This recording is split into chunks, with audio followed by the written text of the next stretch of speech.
Y hermano, adelante. Dios le bendiga al hermano Miguel Cermeño y todo tuyo en el lugar.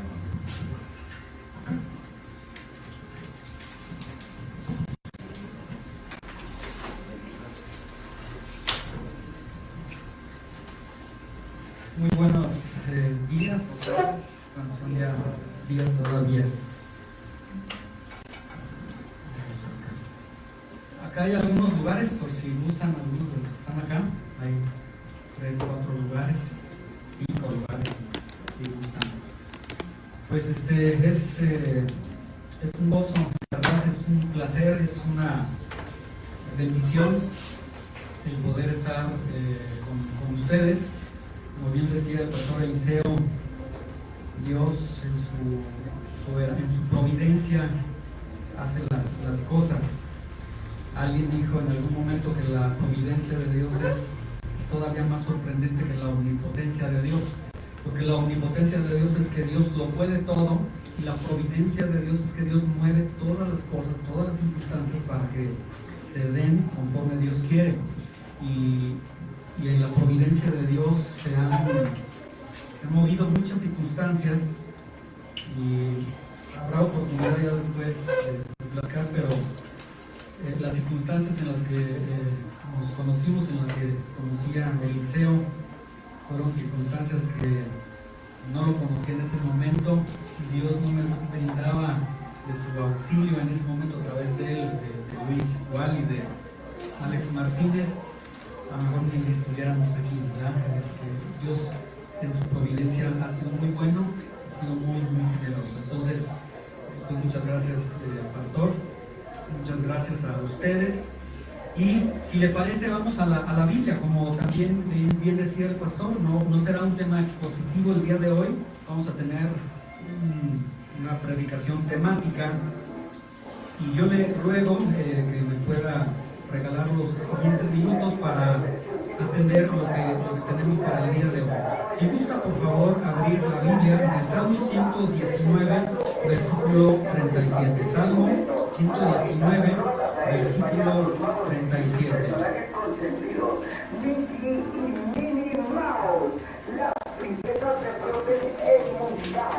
Salmo 119, versículo 37.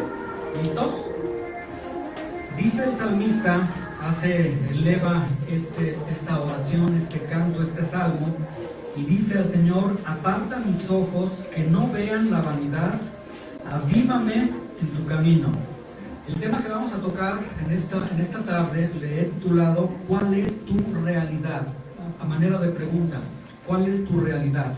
El propósito que yo tengo a través de los próximos minutos es que podamos transitar a través de las realidades del ayer, las realidades del hoy cristiano, y por un momento detenernos para reflexionar de manera personal cómo está nuestra vida, cuál es la realidad de nuestra vida, y confrontarnos a la luz de la palabra de Dios cómo está realmente nuestra vida, ¿sí? Le voy a pedir que me acompañe, vamos a orar para que el Señor nos guíe, nos acompañe en estos minutos, y que su palabra pueda confrontarnos, podamos recibir su palabra, y que su palabra nos transforme, nos cambie a su imagen. Señor, te damos tantas gracias, Señor, por este gran privilegio, Señor, de venir delante de ti, de venir en la reunión de los santos, de los redimidos por ti, Señor, y poder exaltar el nombre que es sobre todo nombre, poder exaltar ese precioso nombre bajo el cual hemos encontrado la redención, la salvación, el perdón de nuestras almas, la luz, la esperanza, el amor, tantas cosas, Señor. Muchas gracias, Señor, por este privilegio, Señor. Y ahora te rogamos que tu Espíritu Santo ilumine nuestros entendimientos, que nos ayudes a trazar adecuadamente la Escritura, y ayúdanos, Señor, a ser obedientes a tu palabra. No conocer un tema más, algo más, sino conocer y poner por obra, Señor. Confronta nuestras vidas, examina nuestras vidas a través de tu palabra. En el nombre de Jesús, amén. La palabra realidad, por la Real Academia Española, a través de la DLE, Diccionario de la Lengua Española, define la palabra realidad como lo que realmente ocurre. Realidad es entonces lo que realmente ocurre. Realidad no es entonces lo que yo pienso, no es lo que yo creo, no es lo que yo imagino, no es lo que yo quiero. Sencillamente, realidad es lo que realmente está ocurriendo.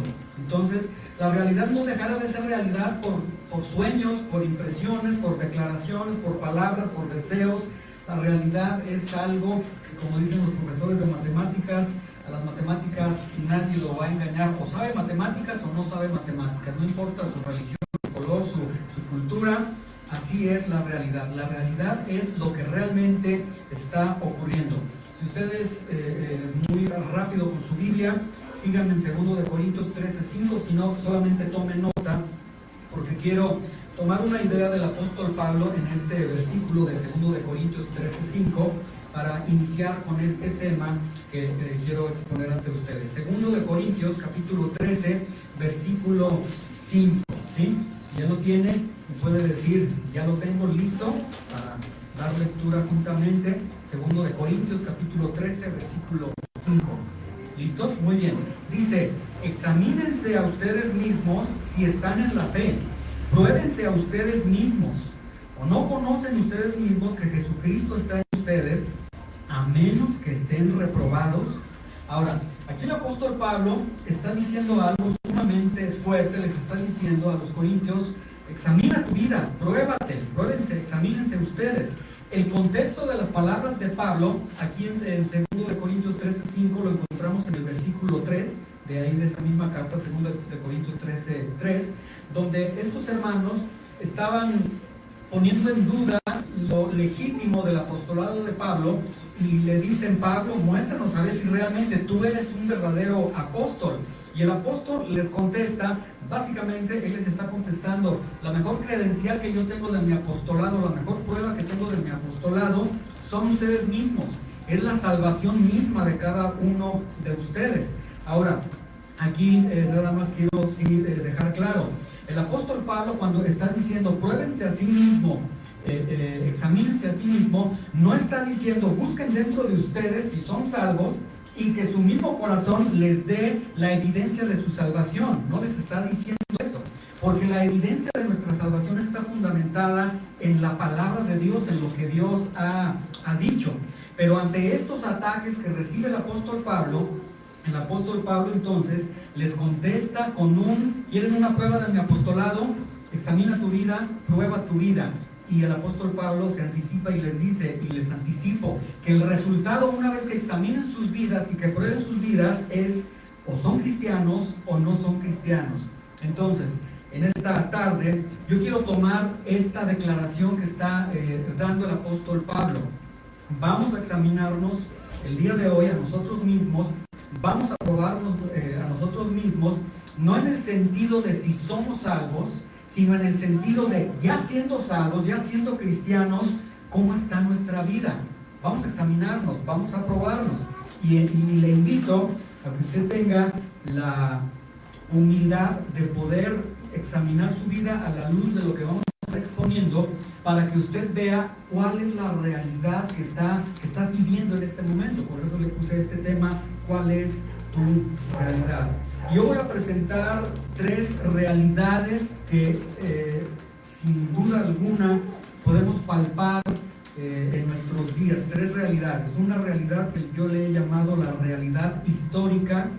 Número 2, tenemos una realidad que quiero llamarle realidad generacional. Y número 3, una realidad que le vamos a llamar la realidad presente. Vamos a transitar entonces por estas 3 realidades: realidad histórica, realidad generacional y realidad presente. Número 1, vamos con esta realidad histórica. ¿A qué me quiero referir con la realidad histórica? Bueno, vámonos hacia el siglo XVI. Se da este movimiento de la Reforma, ¿sí? Ustedes seguramente ya conocen de este movimiento que está escrito en los anales de la historia. Y tenemos aquí en esta etapa de reforma, se dan algunas situaciones que son muy interesantes y a las que quiero llamar su atención para ver esta realidad histórica. Dicen los eruditos, los historiadores, en este tiempo de la reforma, en las iglesias reformadas, había una distinción entre los ancianos.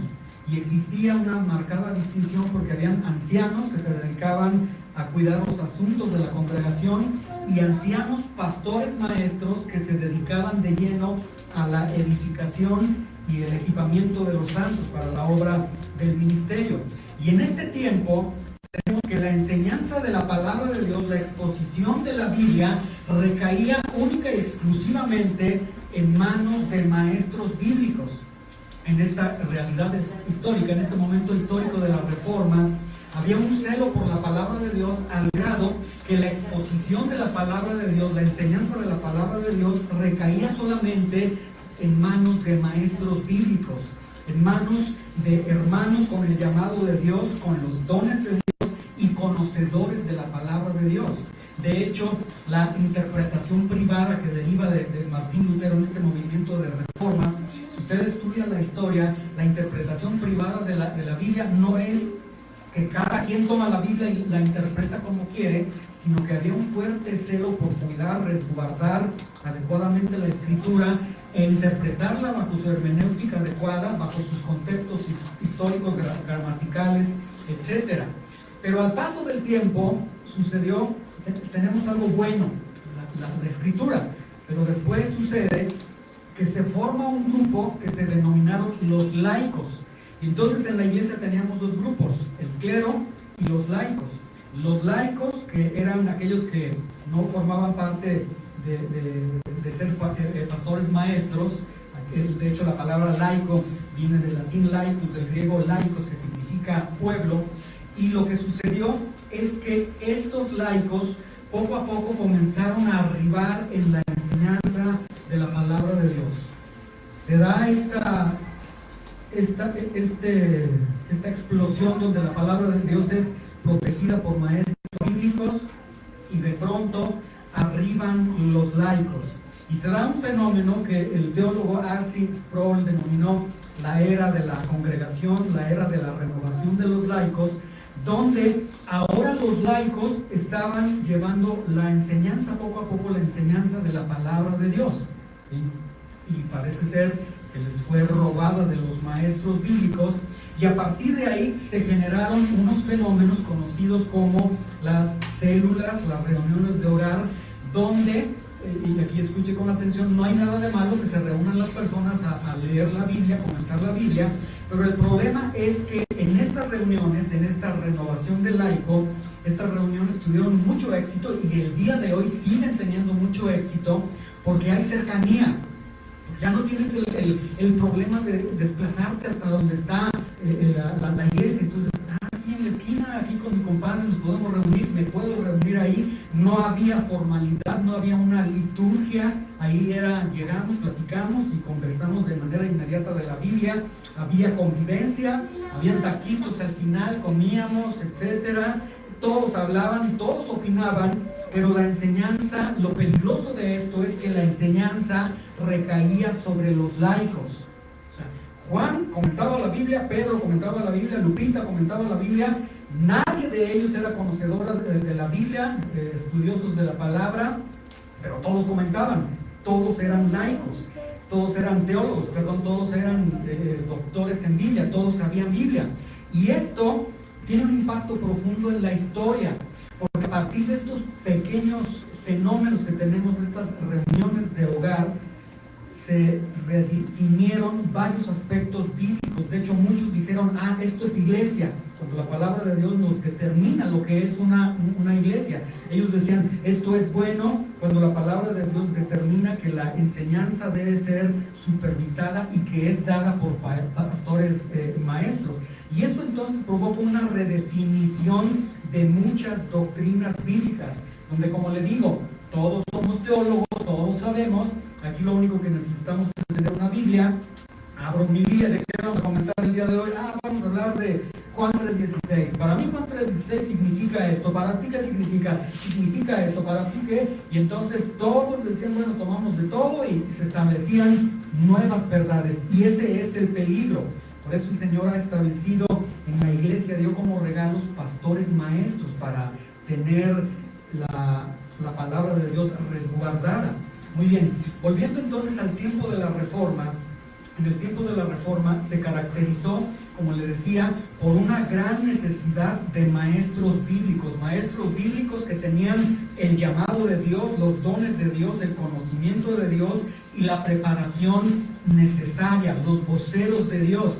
Ahora, si usted lee el Antiguo Testamento y el Nuevo Testamento, el peligro más grande que encontramos en toda la Biblia no es ni siquiera la tentación, no es ni siquiera el diablo, no es ni siquiera la persecución. El peligro más grave que se anuncia a lo largo del Antiguo Testamento y del Nuevo Testamento es acerca de la falsa enseñanza, de los falsos maestros. ¿Sí? Falsos profetas en el Antiguo Testamento, falsos maestros en el Nuevo Testamento. Y un falso maestro provoca mucho dolor, trae muchas consecuencias al cuerpo de Cristo o a los creyentes.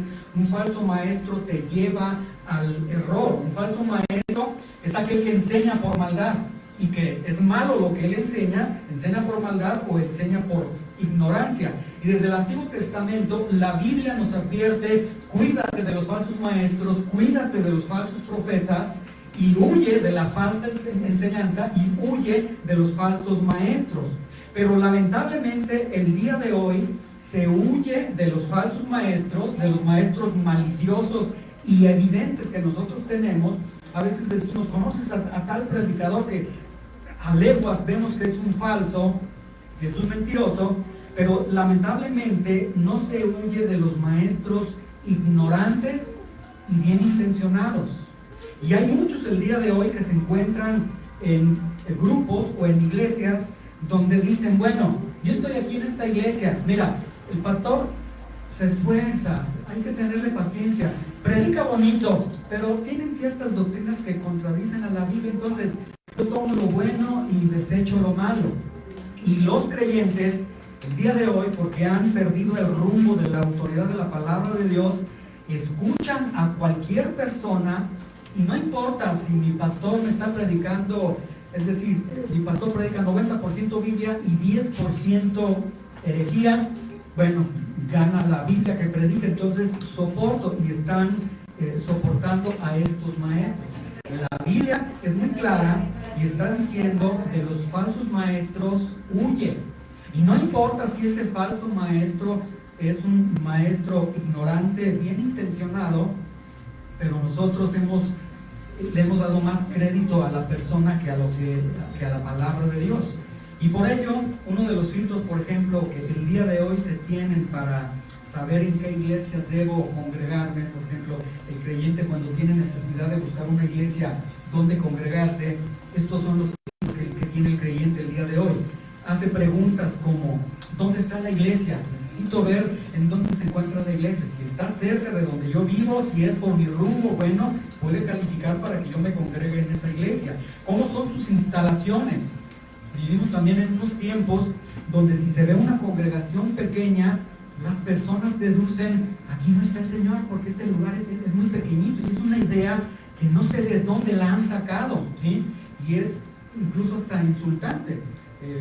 A veces a mí me han preguntado: ¿y dónde están ustedes? Nosotros nos encontramos todavía en un hogar, en una casa. Y cuando les digo: este es el domicilio, estamos en una casa, las personas a veces dicen: pues muchas gracias, en otra ocasión. O sea, como si el lugar estuviera determinando. ¿Cómo son sus instalaciones? ¿Qué grande es? ¿Qué fama tiene tu grupo? Si apareces en el internet, si son conocidos. ¿Qué tan cómodo y agradable es su forma de predicar? Y a veces preguntan: ¿y su pastor es famoso? ¿Si es conocido? ¿Si es bueno su pastor? Pero no buscan la sana doctrina, no se preocupan por, oye, y ahí donde están se preocupan por estudiar la palabra de Dios, por exponer adecuadamente la palabra de Dios. Y mire, en tiempos de la Reforma, hablando todavía de esta realidad histórica, se establecieron las 5 llamadas solas. La palabra sola tiene una etimología que entre su etimología significa bases. Había 5 bases. Quiero tomar una de ellas, que fue la sola escritura. La sola escritura. La sola escritura, el clamor en el tiempo de la Reforma era que la sola escritura significaba que solamente la Escritura tenía autoridad para la fe y la práctica del cristiano. Esto significaba que entonces, para mí cristiano, para mi fe, solamente yo necesitaba de la Biblia. No necesito más que la Biblia. Para mi vida cristiana, para regular mi actuar cristiano, yo necesito nada más de lo que la Biblia dice, solamente. Entonces, si alguien enseñaba algo, bueno, lo escuchaba, pero vamos a la Biblia a ver si es cierto lo que está predicando tal hermano, porque solamente la Biblia tenía la autoridad. Si alguien decía, debes de seguir este camino, debes de comportarte de esta forma, eso que se hace está incorrecto, eso que se hace es correcto, etcétera. A ver, lo escuchaban, pero iban a la Biblia para ver si la Biblia realmente lo decía, y ellos tomaban una decisión. La Biblia dice esto, esa persona está diciendo esto, es lo que la persona está diciendo está contradiciendo la Biblia, me quedo con lo que la Biblia dice, no con lo que dice esa persona. La sola Escritura entonces era el grito de la Biblia es completa, es autoritativa y es verdadera. Se lo vuelvo a repetir, la Biblia es completa. No necesito añadirle nada, no necesito quitarle nada, no necesito sumarle la Biblia más lo que dice el predicador de moda, es autoritativa y es verdadera. Y la Biblia así lo establece. 2 de Timoteo 3:16, se lo leo. Dice, toda la Escritura, toda la palabra de Dios es inspirada por Dios. Es útil para enseñar, para redarguir, para corregir, para instruir en justicia.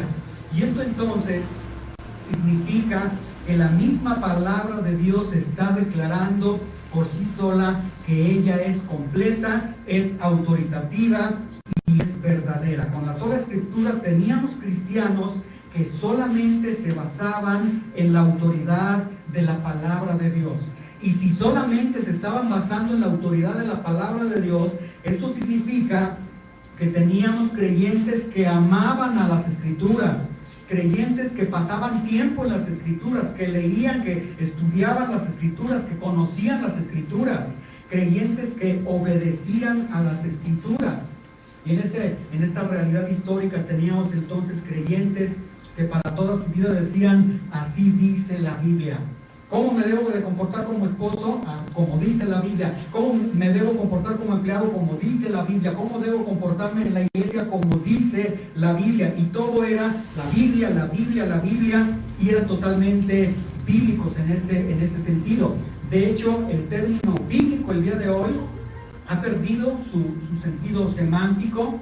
Hoy por bíblico se entiende realmente se entiende aquel que dice que sigue lo que la Biblia dice, pero muchos lugares, muchas personas, pastores, iglesias que dicen que son bíblicas, realmente no son bíblicas. Son bíblicas nada más en el rótulo, en el nombre. Pero bíblico en este tiempo eran personas que solamente la autoridad de la palabra de Dios les regía. Martín Lutero, cuando lo llevan a este juicio, y cuando va a iniciar el juicio, usted recordará que le dicen, Martín, te retractas de todo lo que has enseñado, de todo lo que has escrito. Y Martín Lutero dice, señores, denme 24 horas para pensar. Le dan 24 horas y cuando se presenta nuevamente da una declaración tan profunda, y en una parte de esta declaración dice, mi conciencia es cautiva de la Escritura. Entonces esto nos deja ver que en la realidad histórica, este libro, el libro de Dios, cautivó la conciencia, el corazón de los cristianos. Y estamos muy lejos, desgraciadamente, de esa realidad.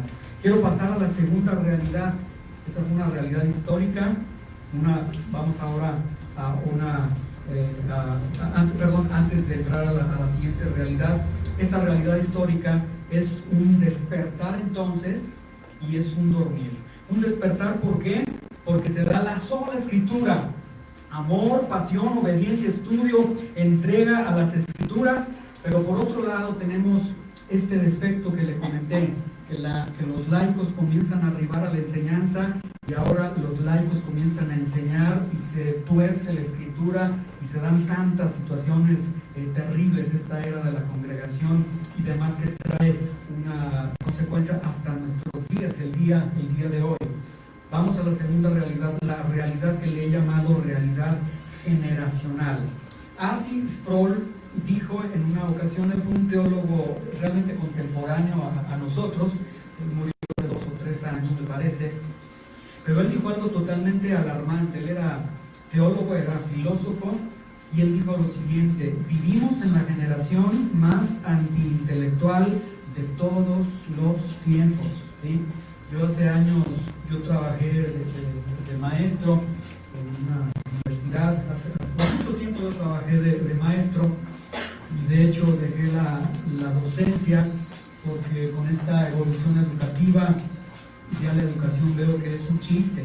Ya el día de hoy no se está enseñando la consigna que teníamos nosotros de parte de las autoridades era: todos deben aprobar, no regañes a los muchachos, no les exijas, no esto, no aquello, porque puedes incurrir en delitos incluso, o violencia, etcétera. Y realmente desde ese entonces yo veía que las personas aborrecían las letras. Pero ahora con esta reflexión que hace este teólogo, vivimos en la generación más antiintelectual de todos los tiempos. Yo puedo ver que es una realidad. Mire, no obstante que vivimos en la época de mayor información, en la época de mayor facilidad para accesar a cualquier tipo de información que tú quieras, somos la generación más iletrada de todos los tiempos, la generación que menos lee. Te voy a dar estas estadísticas, que son estadísticas desgraciadamente de Estados Unidos, no son de aquí de México, pero imagínense si esto ocurre en Estados Unidos, cómo estaremos aquí en México y en toda la América Latina. Del 100% del total de creyentes, escuchen con atención, del 100% de los creyentes, el 75% de ellos no lee la palabra de Dios. No estoy hablando de los incrédulos, del pueblo cristiano, del pueblo redimido, del 100%, el 75% dice no a la Biblia, no leen la Biblia, ni siquiera que lean mal la Biblia, no la leen. De ese 25% restante, la leen de manera inadecuada, sin su hermenéutica adecuada, sin su preparación adecuada, de tal forma que entonces lo que leen lo tuercen y dan sus explicaciones erradas, y solamente del 100% entonces de los creyentes, el 5% lee adecuadamente la Escritura. El 100%, solamente el 5%. Esto significa, si tenemos una comunidad de 100 creyentes, solamente 5 creyentes están leyendo la Biblia. Y el resto, entonces, ¿qué está sucediendo con ellos? El grito entonces de la sola Escritura realmente en nuestros días ha sido silenciado. La sola Escritura queda nada más en la historia. En la iglesia bíblica queda solamente en el nombre, pero realmente se ha cegado esta gran verdad.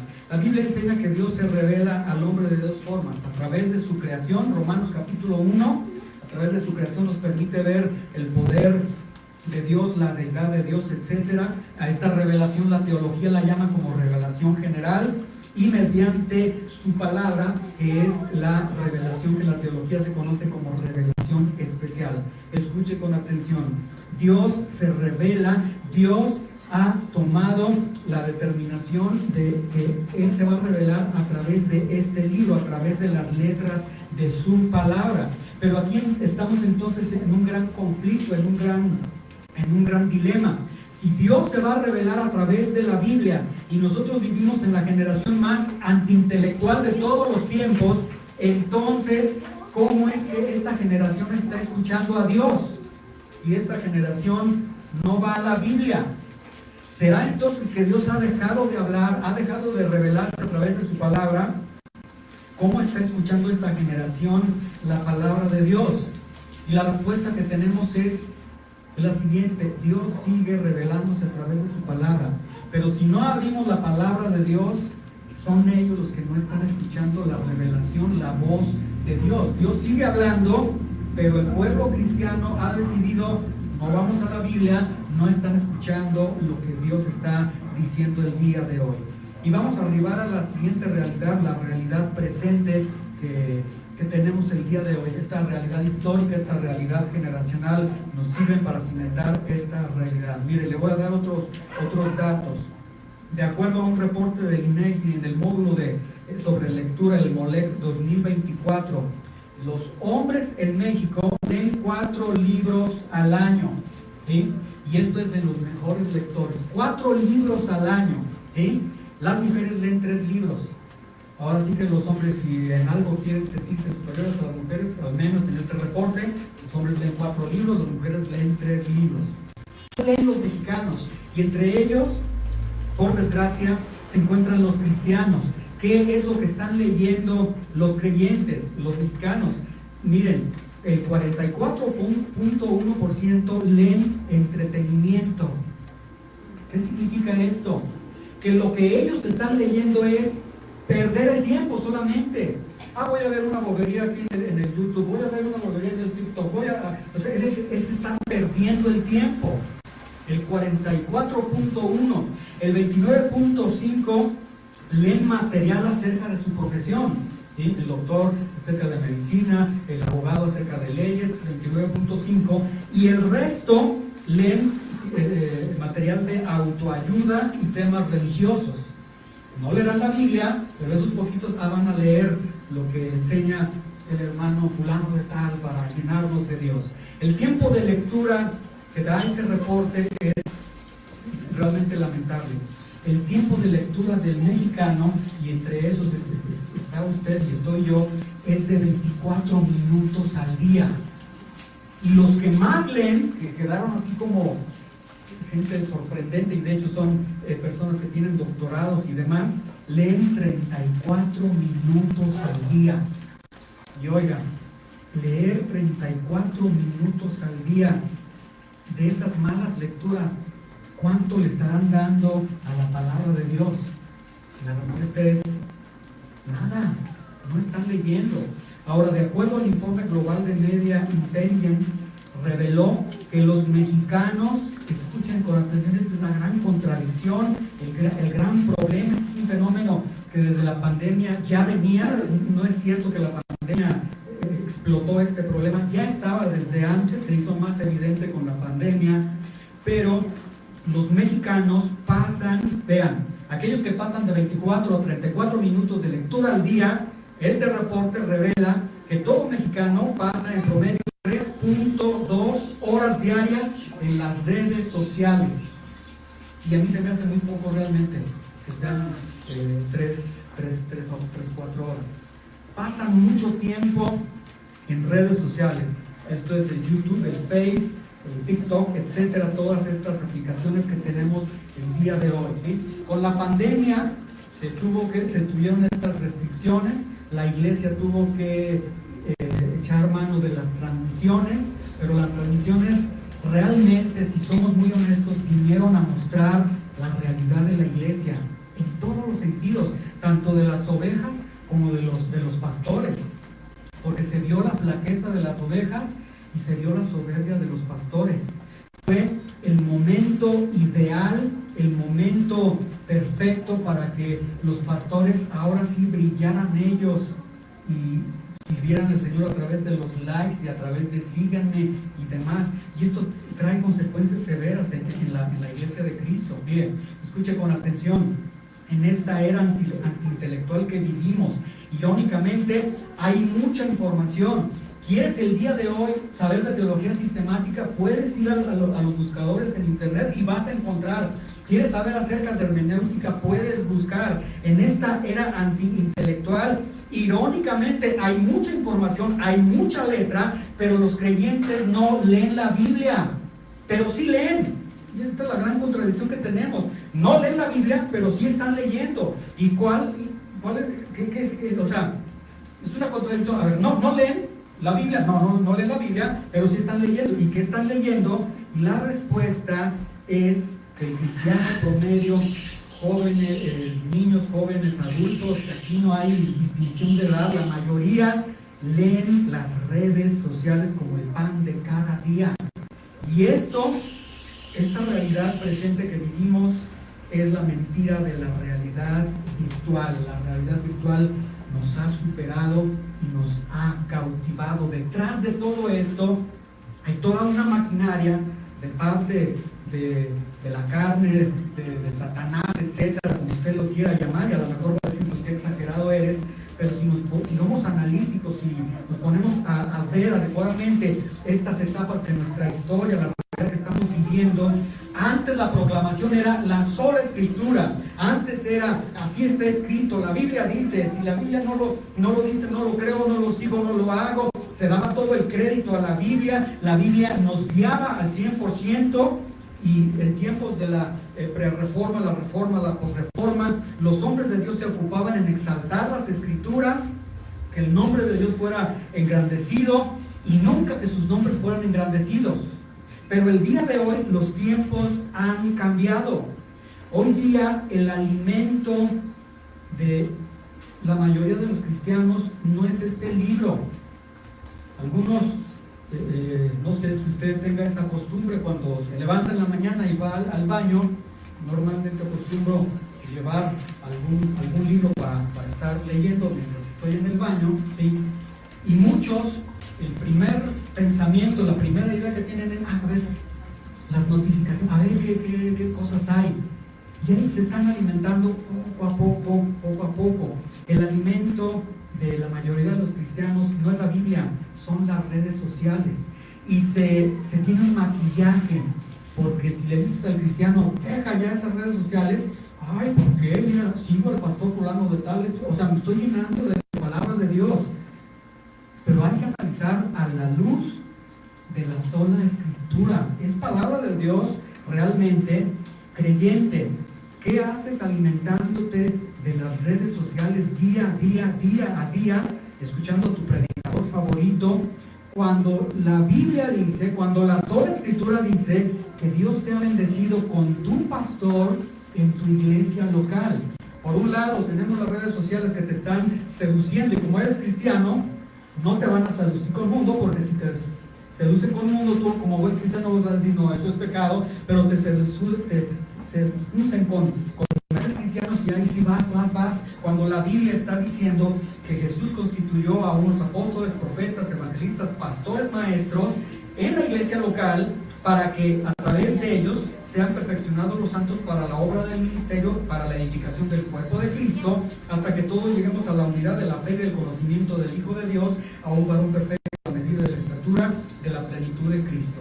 La Biblia está diciendo, Dios está diciendo, yo te voy a edificar, pero no será a través de otro medio, sino a través del medio de mi palabra, en la iglesia local, con los regalos que yo te he dado, que se llaman pastores maestros.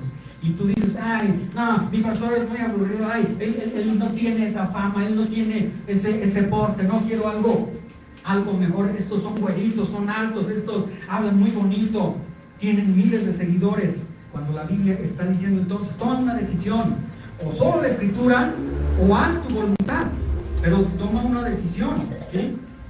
Creyente, ¿qué haces en las redes sociales menospreciando a tu iglesia local, menospreciando a tu pastor? Si se ha puesto usted a pensar, cuando llega alguien y dice, oiga, mire, escuché esta predicación. Yo a veces escucho en el grupo que tenemos que me dicen, ¿cómo ve esta predicación? Y uno siente así como cierto dolor, porque dice, hermano, pues aquí se está trabajando para darte el alimento que estás buscando allá en otro lugar, pero no, como que les llama más la atención lo de otro lugar. Entonces, ¿qué haces alimentándote de las redes sociales, menospreciando tu iglesia, e incluso se llega a amonestar al pastor diciendo, porque luego llegan y dicen, oiga, lo que se está haciendo aquí es incorrecto? ¿Y por qué es incorrecto? Ah, mire, es incorrecto no porque la Biblia dice esto, no, porque mire, aquí que en esta publicación este pastor dice esto y nosotros estamos haciendo lo contrario. O sea, antes el grito era la Biblia dice, y ahora es lo dicen las redes sociales. Creyente, ¿por qué al menos 30 minutos de lectura diarias y del estudio de la palabra de Dios de manera personal? Tú dices, no tengo tiempo. Señores, que realmente no tengo tiempo. Les digo a los creyentes, les digo, lean su Biblia. Es que en verdad no tengo tiempo. Pero en las redes sociales pasan las horas, y ahí sí tienen tiempo. ¿Por qué? El pastor que tú ves en el internet no es tu pastor. Y esta es una verdad que nosotros necesitamos enfatizar de manera local a las iglesias locales. Ese pastor que tú estás escuchando será todo, pero no es tu pastor. Él no tiene la responsabilidad de Dios delante de tu vida. Él no vela por ti. Él no tiene autoridad sobre ti. Él no llora contigo. Él no está contigo. Es más, Él ni te conoce. Y si un día te lo presentaran, quizás ni te va a conocer. Yo tuve mi experiencia con dos pastores de renombre. En algún momento se dio la oportunidad que estamos en cierto evento, y cuando me los presentaron, ellos dos, y no le digo quiénes son para que no los busque ahí en internet, pero cuando me los presentaron, ellos al momento de que me saludaron así, o sea, me voltearon a ver, para que vean los santitos que tenemos el día de hoy. Esta realidad virtual es una mentira. Hay una realidad. Ellos no te van a presentar en las redes sociales, no te van a presentar las realidades que ellos viven. No te van a presentar los problemas que tienen, como toda iglesia local tiene, las fallas que tiene, porque seguramente tienen fallas. Entonces, el internet no puede suplir, no es tu alimento espiritual. La palabra de Dios sí es tu alimento espiritual. Y ahora, yo le decía, en este tiempo de la pandemia fue el momento perfecto para muchos pastores, sobre todo porque comenzaron a brillar y comenzaron a darse muchas transmisiones que rebasaron lo necesario. Hoy día, y me quiero referir a aquellos que les gusta que su nombre brille en las redes sociales, a estos pastores o a estos hermanos, yo les llamo pastores o hermanos de Facebook, que viven en esa realidad del Facebook, pero a ellos yo les diría, mi Biblia dice, Mateo 28:19, por tanto, vayan y hagan discípulos. Jesús dijo, vayan y hagan discípulos. ¿Y por qué entonces estos hermanos se empeñan en hacer seguidores? Y a lo mejor él dice, ay, suena muy exagerado, ¿no? Es que para que me escuchen y puedan seguirse alimentando de lo que estoy enseñando. No, eso es añadirle a la escritura. Si Jesús y nuestro maestro dijo, ustedes vayan y hagan discípulos, de ninguna forma podemos permitir tener seguidores. Deberíamos de tener discípulos. Eso es lo que deberíamos de tener, ¿sí? El grito de la Reforma, como le decía, era la sola escritura. Y el día de hoy, yo no sé cuál es el afán de que se empeñan en estar compartiendo a través de las redes sociales frases especiales de pastores. Y seguramente ustedes, los que tienen redes sociales, publican, el pastor fulano de tal dijo, el sol es una bendición de Dios, pastor fulano de tal. Y usted ve esa tontería que están diciendo y lo publican una vez y lo van expandiendo en las redes sociales. ¿Qué está sucediendo? Y peor, cuando aquellos permiten que su nombre esté brillando. Yo dije algo en la predicación, lo tomaron fulano de tal, pastor tal, y después comienza a promoverse en las redes sociales, ¿sí?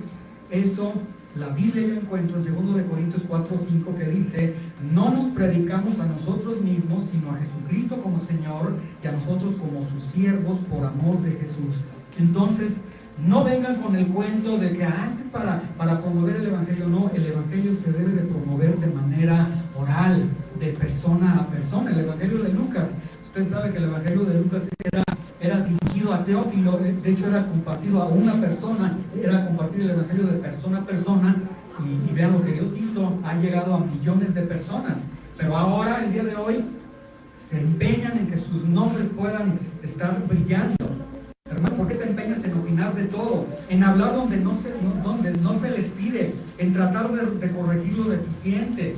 Y muchos usan las redes sociales y llegan a decir, es un ministerio donde tengo que corregir todo. Tengo que hablar de calvinismo, tengo que hablar de Santa Cena, tengo que hablar de todo, como si ellos fuesen la máxima autoridad y como si el mundo les estuviera diciendo, ilústranos porque no sabemos. Somos tan ignorantes que no sabemos dónde caminar. Cuando la Biblia dice en 2 Timoteo 1:6, por lo cual te aconsejo que avives el fuego del don de Dios que está en ti por la imposición de manos. Y este avivar el fuego de Dios, este avivar del llamado de Dios es en la iglesia, nunca ahí donde estás brillando, nunca en las redes sociales. Entonces, estamos cambiando la plataforma donde se debe de servir. Y hermano, entonces yo te recuerdo que nuestra responsabilidad es que las personas vean a Dios por medio nuestro, por medio de nuestro servicio, y no que nos vean a nosotros por medio de Dios. La idea es lo más posible que no nos veamos nosotros, lo más posible que se vea a Dios. Segundo de Corintios 4:7 dice: pero tenemos este tesoro en vasos de barro para que la excelencia del poder sea de Dios y no de nosotros. Pero desgraciadamente en este día estamos viviendo tiempos donde el cofre quiere brillar más que la joya que está guardando. Entonces, este es un grave peligro, ¿sí? Yo los miércoles tengo la bendición de compartir en una iglesia ahí en León con un hermano, con un pastor. Ahí estamos apoyándole y con algunas enseñanzas. Y alguna vez, como tenemos una proyección, porque son clases lo que estamos dando ahí, a veces me dices, te apago la luz o te prendo la luz. Y siempre, a veces piensa que se lo digo de manera de broma, pero yo le digo, menos que vea yo mejor. Entonces se apaga la luz y se ve nada más la pantalla, que es lo que me interesa. La Biblia está diciendo en Isaías 48 que la hierba se seca, que la flor se marchita, que todo es temporal, que todo es vano, pero la palabra de Dios permanece para siempre. Entonces, solamente la palabra de Dios es lo que permanece para siempre. Fuera de ello, todo es temporal. Y fuera de ello, es temporal también esos ídolos que se han levantado. Usted sabe que podemos hacer de la reforma, de las doctrinas de la gracia, de la doctrina bíblica, de los hermanos que sirven a Dios, etcétera, podemos hacer un ídolo de cada uno de ellos cuando es más importante la doctrina, cuando es más importante el nombre de la iglesia, cuando es más importante el credo que tenemos, etcétera. Cuando es más importante eso, podemos incluso estar caminando de forma pecaminosa. Nada puede sustituir la palabra de Dios, nada debe sustituir la palabra de Dios. Y quiero ir cerrando, concluyendo. La realidad histórica entonces que nos precede es parte de nuestra historia. No podemos nosotros negar esta historia que tenemos. El grito de la sola escritura y el abandono de la enseñanza de la palabra de Dios en manos de quien no debe enseñarlas, la palabra nos precede, ¿sí?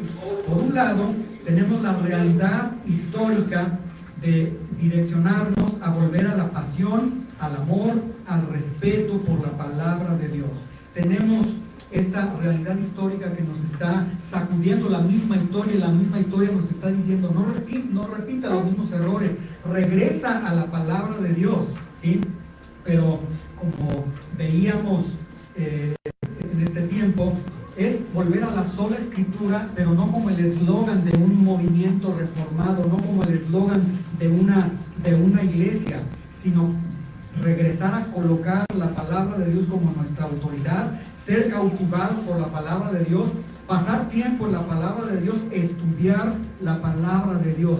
O que Dios nos conceda el tiempo de volver a la Biblia dice, y que todo lo que la Biblia nos enseñe sea lo que nos está rigiendo, y que lleguemos al punto de que si la Biblia no lo dice, entonces yo no lo creo y yo no lo sigo. Porque escuche algo, y esto es muy común y es hasta cierta medida entendible. A veces yo he tenido hermanos que me dicen, oye, hermano, mire, me estoy congregando en una iglesia, está pasando esto, el pastor está predicando esto, aquello y aquello, y algunos de los aspectos que está predicando contradicen de manera clara la palabra de Dios, y luego hacen una pregunta y dicen, ¿qué me aconsejan? Entonces yo lo que les digo, el consejo de la palabra de Dios es salga corriendo de manera inmediata del lugar donde usted está. Pero la respuesta que muchas veces me llama la atención es que dicen los hermanos, bueno, voy a orar a ver qué Dios me dice.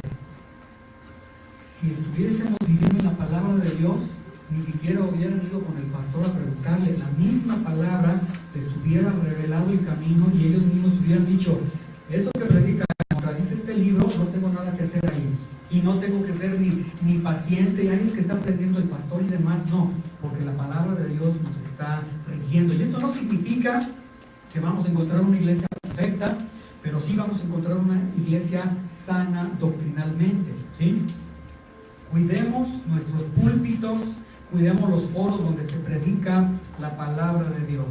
Que siempre sean personas con el llamado de Dios, con los dones de Dios, con el conocimiento y la preparación de las Escrituras, quienes prediquen.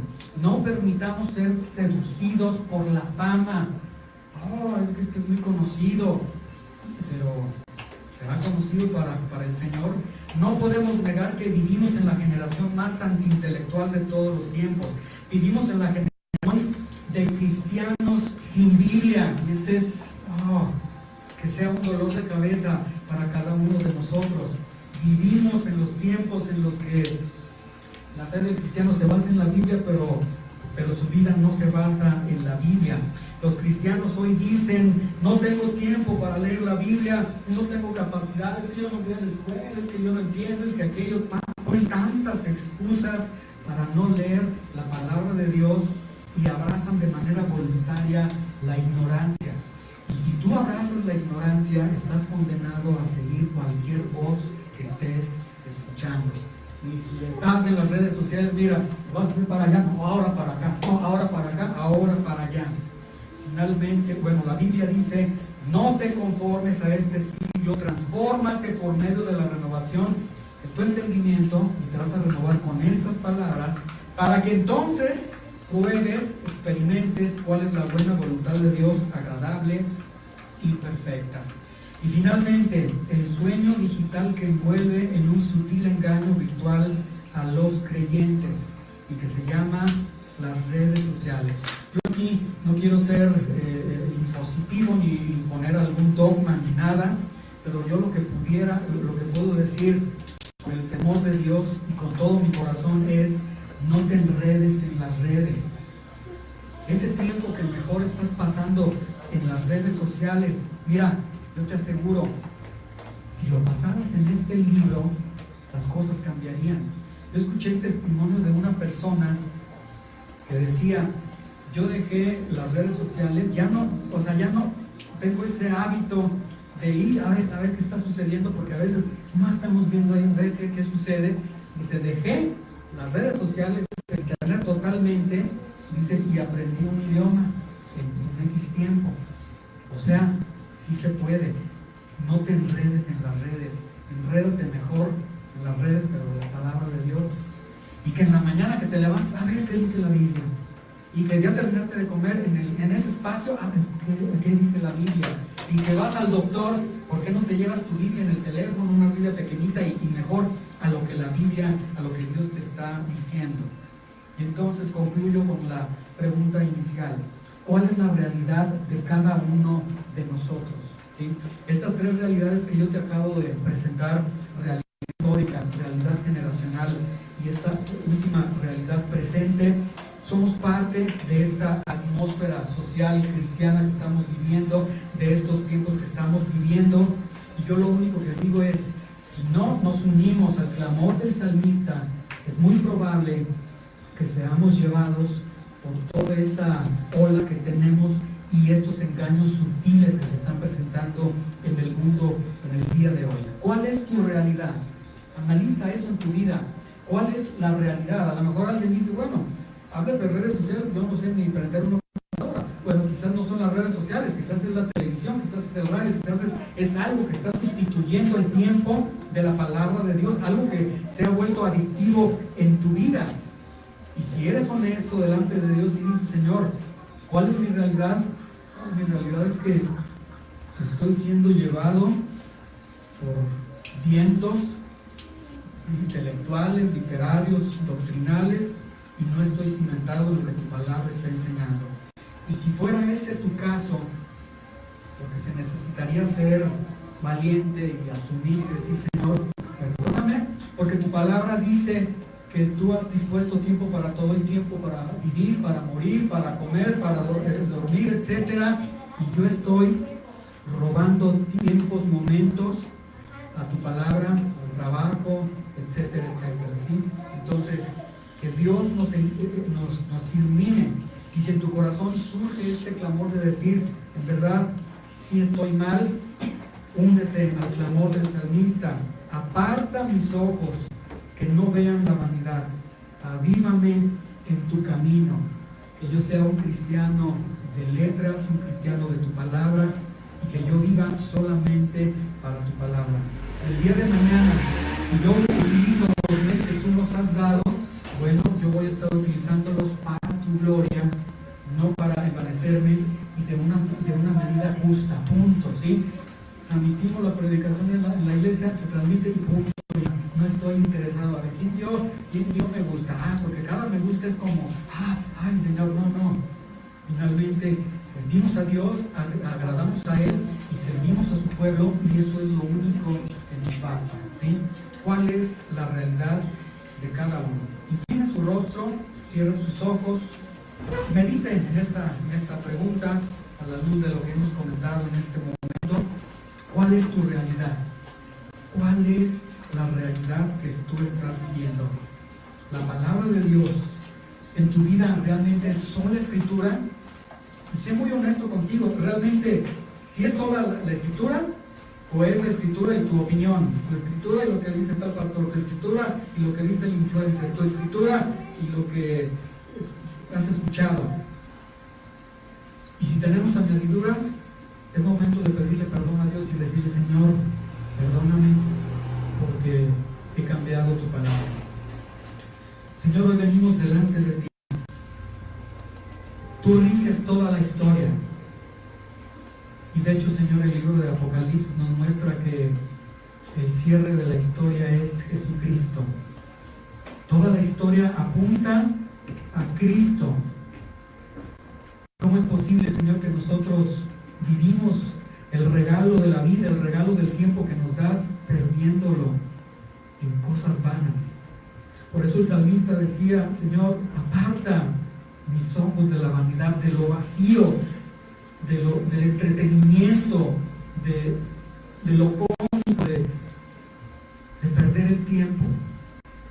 Y Señor, ayúdanos a renovar nuestros votos delante de ti, Señor, y decir: Padre, en verdad, aparta mis ojos de la vanidad, que pueda verte a ti solamente, Señor, a través de tu palabra, que me esté saturando de ti sobre todas las cosas. Dice el apóstol Pablo: muchas cosas me son lícitas, pero no me convienen.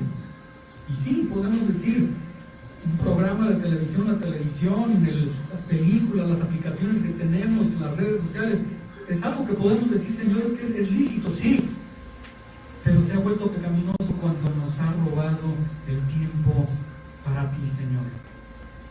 Y luego todavía tenemos el descaro de decir: es que no tengo tiempo, Señor, cuando tú conoces nuestros corazones.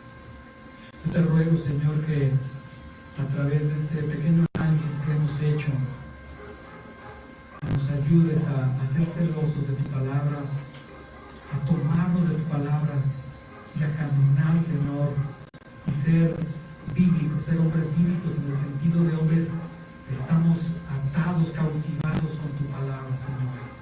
Ayúdanos, Señor, fortalécenos. Y si en nosotros hay un sentido de decir: es que no tengo capacidad, Señor, tú eres el Dios que dijiste en el libro de Proverbios: busquen la sabiduría y yo les voy a dar la sabiduría viene del Señor, la inteligencia viene del Señor. Pero dice el apóstol Pablo: búsquenla como mineros, búsquenla porque Cristo es el tesoro especial. Sí, hay un precio que tenemos que pagar, Señor, y ese precio es dejar de ver lo que queremos ver y estar en la Biblia, estar con un comentario bíblico, con un diccionario, estar escudriñando tu palabra y decir: este tiempo es para tu palabra y solamente para tu palabra. Señor, ayúdanos a ser disciplinados y ayúdanos a retornar a tu palabra. Y el día de mañana, si nos preguntamos cuál es nuestra realidad, que nuestra realidad sea solo la Escritura reina en mi vida. No que esa sea la meta en nuestras vidas. En el nombre de Cristo Jesús te lo pedimos. Amén. Muchas gracias. Dios los bendiga.